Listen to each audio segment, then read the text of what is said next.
नमस्कार, आप लोग देख रहे हैं न्यूज बातचीत। महाराष्ट्र विधानसभा इलेक्शन के अभी चौंकाने वाला सर्वे निकल के सामने आए हैं। इस सर्वे को देखने के बाद आप अंदाजा लगा सकते हैं कि वहां के जनता अभी किस पार्टी की ओर झुक रहे हैं, वहां पे किस पार्टी की सरकार बन सकते हैं। आप भारत के किसी भी कोने में बैठकर अनुमान लगा सकते हैं, क्योंकि शानदार बहुत ही जबरदस्त सर्वे निकल के सामने आया है।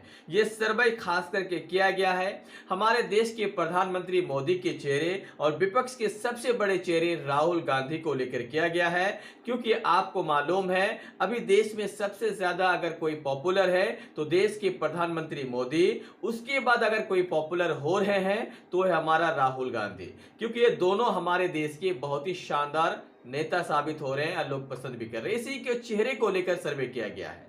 और हम आपको बता दें, महाराष्ट्र में 288 सीट्स हैं, जिसको समझाने के लिए 4 रीजन में बांटा गया है। चारों रीजन को समझने के बाद आप समझ जाएंगे कि वहां पे सरकार इस बार किस पार्टी की बन रही है। हालांकि 2024 में कई राज्य में इलेक्शन होना अभी बाकी है।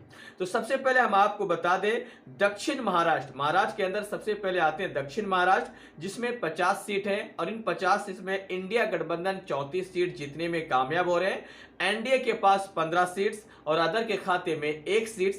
कह सकते हैं कि इंडिया गठबंधन दक्षिण महाराष्ट्र को फतह करने में कामयाब हो रहे हैं। दूसरा रीजन जिसका नाम है पूर्वी महाराष्ट्र में 100 सीट्स हैं। 100 सीट में से इंडिया गठबंधन अपने परफॉर्मेंस बरकरार रखते हुए 68 सीट जीतते हैं और 68 सीट जीतकर यहां पे नंबर 1 पार्टी बन रहे हैं। और एनडीए यहां पे दूसरे नंबर पे रहते हैं, क्योंकि यहां पे 30 सीट जीतने में कामयाब हो रहे हैं, अदर के खाते में 2 सीट्स। तो पूर्वी महाराष्ट्र में एनडीए को बहुत बड़ा नुकसान होता हुआ नजर आ रहे हैं। अगर आप बात करें उत्तरी महाराष्ट्र में 88 सीट्स हैं।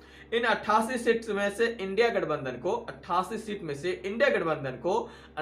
सीट्स और एनडीए यानी भाजपा के गठबंधन को 25 सीट्स और अदर के खाते में 5 सीट जाते हुए नजर आ रहे हैं। तो आप कह सकते हैं कि उत्तरी महाराष्ट्र से भी बीजेपी को यानी एनडीए को नुकसान उठाना पड़ सकता है।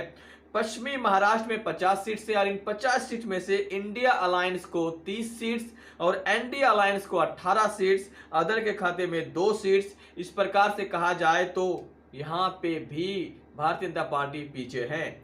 अगर हम ऑल ओवर की बात करें कि महाराष्ट्र में 288 सीट में से इंडिया अलायंस कितनी सीट लेकर आ सकते हैं, तो इंडिया अलायंस 190 से लेकर 200 सीट लेकर आ सकते हैं और एनडीए के जो अलायंस है 80 सीट से लेकर 88 सीट से लेके आने में कामयाब हो सकते हैं।